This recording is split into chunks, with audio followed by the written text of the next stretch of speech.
Il faut rechercher les informations de façon subtile. Je prends un autre exemple. Vous voulez mettre ce pied un produit sur le marché. Vous allez au supermarché. Pour aller laver les lunettes, pour aller laver un stylo. Si vous avez un téléphone que vous pouvez utiliser de façon stratégique, vous y allez avec. Vous arrivez au rayon du produit où on vend les produits similaires. Vous regardez les marques, les entreprises qui produisent cela. Les entreprises là viennent de quel pays? Si c'est un jus de fruits, est-ce que c'est vraiment des fruits qu'il y a à l'intérieur? Quand on vous dit que top ananas, est-ce que vous avez déjà vu des camions d'ananas qui entrent aux brasseries et qu'on l'écrase et on met dans les jus? Quand on vous dit que l'eau minérale citronnée, est-ce que vous avez vu des camions de citron qui entrent dans ces entreprises-là, dans ces usines et qu'on presse pour mettre dans l'eau? D'où ça provient?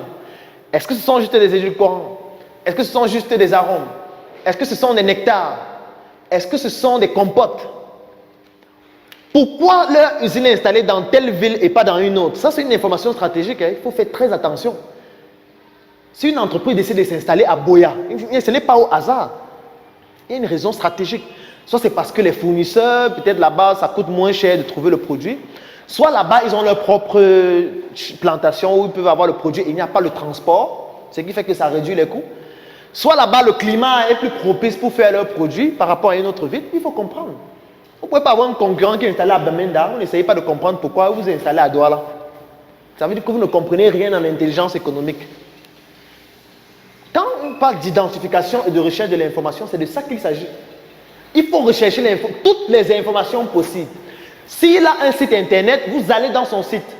Il y a ce qu'on appelle les flux RSS. Ce sont des petites applications qu'on met dans les sites internet pour que ça nous informe en temps réel des modifications qu'on fait dans le site. Et c'est pertinent. Parce que supposons que vous faites des jus de fruits, d'ananas, papaye, mangue, etc. Vous avez un concurrent qui fait aussi les jus de fruits, ananas, papaye, mangue, etc.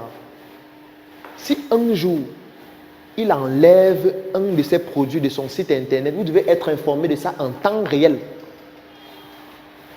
Parce que s'il enlève le produit de son site ou des rayons, c'est parce que peut-être la matière première n'est plus disponible, peut-être ce n'est plus rentable, il y a certainement eu un problème avec ça. Il faut que vous puissiez anticiper dessus rapidement.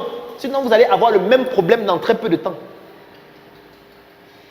Si vous avez par exemple un concurrent qui fait les jus de fruits, mais vous voyez qu'il fait seulement ananas et papaye, il faut comprendre pourquoi il ne fait que les deux là.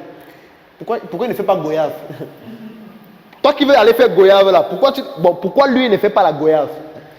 Est-ce que c'est parce que c'est un produit saisonnier? Est-ce que c'est parce qu'il préfère celui-là parce que c'est disponible tout au long de l'année? Est-ce que c'est parce que c'est plus rentable? Est-ce que c'est parce que lorsqu'on transforme, ça revient moins cher, le coût de production, donc on gagne plus?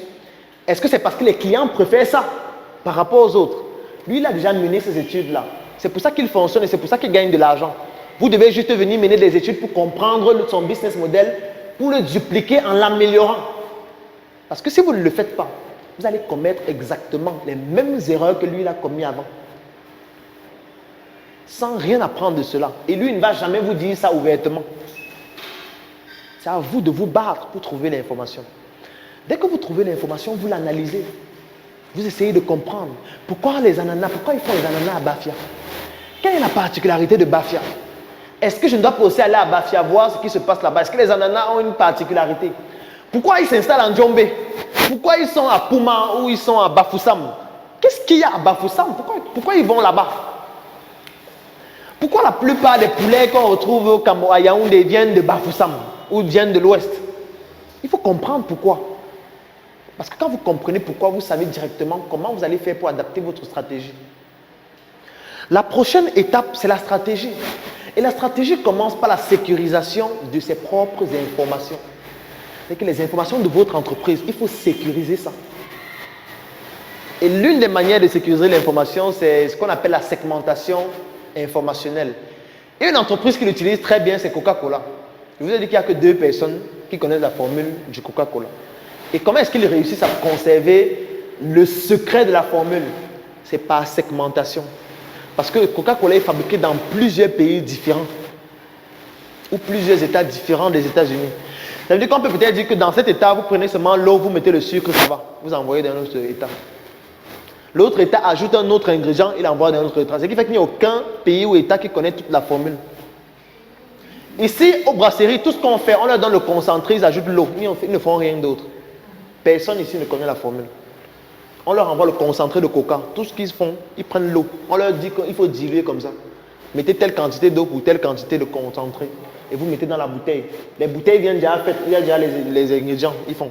Personne ne connaît la formule. Donc même si vous partez là-bas, cassez tout. Croyez qu'il n'y a pas de formule là. Il y a la formule dans aucune usine. Parce que c'est fabriqué dans plusieurs pays différents. Et c'est une stratégie qu'on peut même appliquer en management et en gestion. C'est-à-dire que dans votre entreprise, il ne faudrait pas qu'un employé à lui tout seul maîtrise toutes les stratégies et toutes les informations. C'est dangereux. C'est très très dangereux. Chacun doit avoir un niveau d'information.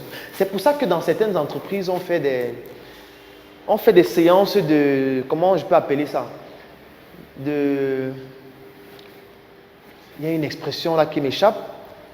Pour passer d'un niveau à un autre, il y a une sorte d'intronisation, une sorte de baptême qu'on vous fait. J'oublie le nom technique, mais c'est quelque chose de similaire. Ça veut dire que vous êtes en train de passer d'un niveau d'information à un autre. Et pendant ce baptême-là, il y a des clauses que vous signez. Dans certaines entreprises, même ça rime même à des sectes. Ça veut dire qu'il y a des clauses, ça peut même aller jusqu'à l'homosexualité. C'est une manière de vous dompter et d'empêcher que vous puissiez dire un certain nombre de choses. Ça se fait, hein? Ça se fait. Beaucoup d'entreprises le font. Pour passer d'un niveau à un autre. Parce que les informations que vous avez sont très stratégiques. Quelqu'un ne doit pas avoir accès à ça n'importe comment, parce que ça peut faire disparaître l'entreprise. Donc, il faut faire très très attention.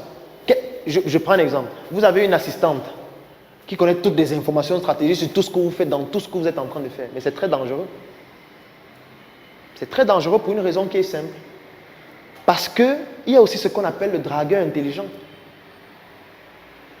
Ça veut dire un gars qui est payé par une entreprise pour venir prendre des informations dans votre entreprise. Et il passe par votre assistant ou votre secrétaire.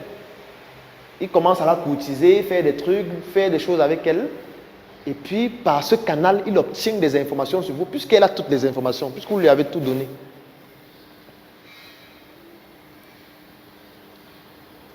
Très dangereux. Nos grands-parents ou nos ancêtres, pour pouvoir pallier à ça, ils gardaient toutes les informations eux seuls. Et c'est aussi un danger. C'est pour ça que quand ils meurent, l'entreprise disparaît. Et il connaît tout seul. Il ne veut dire rien à personne. Il connaît son business seul. Et vous venez seulement, il dit que bon, va au marché, va acheter ça, va faire ceci. Lui, il fait tout seul. Mais sauf que quand il part, personne aussi ne sait comment ça se passe et ça disparaît. Donc il faut trouver le juste milieu. Il faut trouver un moyen de segmenter pour que chacun ait une partie d'information, mais que quand ils mettent ça ensemble, ça forme le puzzle. Mais que individuellement, personne ne peut créer le puzzle seul. Sauf des personnes en qui vous avez énormément confiance. Un autre élément très stratégique, c'est l'influence et le lobbying. Ce n'est que lorsque